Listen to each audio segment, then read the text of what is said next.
بسم اللہ الرحمن الرحیم۔ امام مسلم رضی اللہ عنہ کا خط کوفہ سے مکہ مکرمہ پہنچ چکا تھا۔ امام حسین رضی اللہ عنہ صحابہ کرام سے مشورہ فرما رہے تھے۔ حضرت عبداللہ بن عمر، حضرت عبداللہ بن زبیر، جابر، عمر بن عاص اور عبداللہ بن عباس رضی اللہ عنہم کے علاوہ کئی صحابہ کوفہ جانے سے روک رہے تھے اور عرض کر رہے تھے کہ کوفہ والوں کی بدعہدی مشہور ہے، وہ آپ سے کبھی وفا نہیں کریں گے۔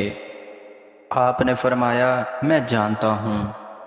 اور اب کوفہ سے امام مسلم رضی اللہ عنہ نے بھی لکھ دیا ہے کہ آپ جلدی تشریف لائیں، حالات ٹھیک ہیں۔ چنانچہ آپ نے رخت سفر باندھا، منزلیں طے ہوتی گئیں۔ یہ مختصر سا قافلہ کوفہ کی طرف رواں دواں تھا۔ مقام شکوک پر آپ کو امام مسلم کی شہادت کی خبر ملی تو آپ نے فرمایا انا للہ و انا الیہ راجعون۔ المختصر، آپ سفر فرماتے ہوئے ایک مقام پر پہنچے تو آپ کا گھوڑا رک گیا۔ آپ نے ہر چند کوششیں کی مگر گھوڑا آگے جانے کا نام ہی نہیں لیتا تھا۔ آپ نے دریافت کیا یہ کون سی جگہ ہے؟ عرض کیا گیا کہ اس کو ماریا کہتے ہیں۔ آپ نے فرمایا کوئی اور نام بھی ہے؟ عرض کیا گیا اسے کربلا بھی کہتے ہیں۔ آپ نے فرمایا اللہ اکبر، عرض کربلا یہ وہی مقام ہے جس کی بشارت دی گئی تھی۔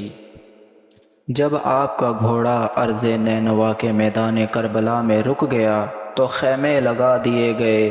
یہ 2 محرم الحرام کا واقعہ ہے۔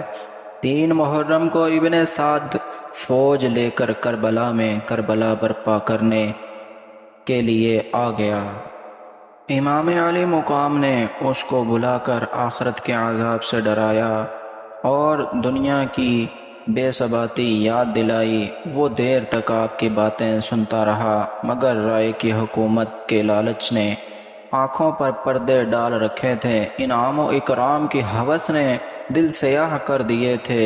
کہنے لگا کہ یہ سب ٹھیک ہے مگر کوفہ میں میری بڑی جائیداد ہے، اگر میں آپ کے خلاف اقدام نہ کروں تو ابن زیاد سب ضبط کر لے گا۔ آپ نے فرمایا یہ دنیا چند روزہ ہے، دنیا کی دولت کے لیے حق سے کیوں ٹکراتا ہے؟ مگر اس کے دل پر کوئی اثر نہ ہوا۔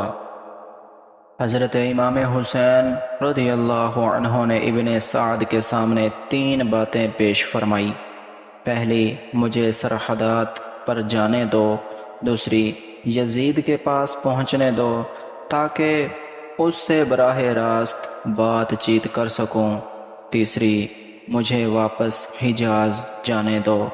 ان تینوں باتوں میں سے کوئی بات بھی انہوں نے قبول نہ کی اور برابر یزید کی بیعت کا مطالبہ کرتے رہے۔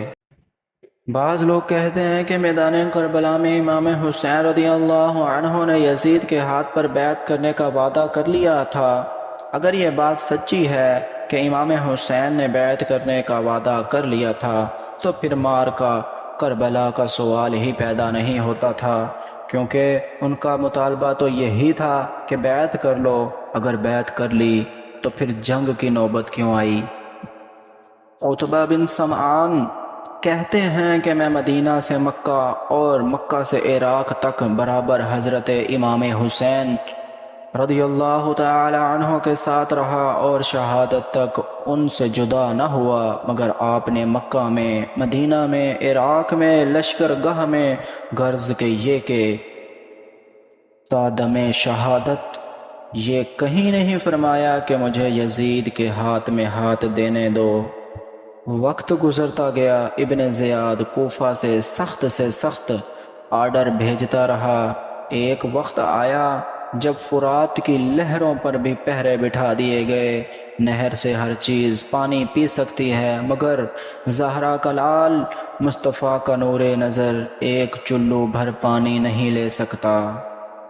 مولانا حسن رضا علیہ الرحمہ ارشاد فرماتے ہیں خاک ہو جا خشک ہو کر، خاک میں مل جا فرات، خاک تجھ پر دیکھ تو سوکھی زبان اہل بیت، بے اجازت جن کے گھر میں جبرائیل آتے نہیں، قدر والے جانتے ہیں قدر و شان اہل بیت۔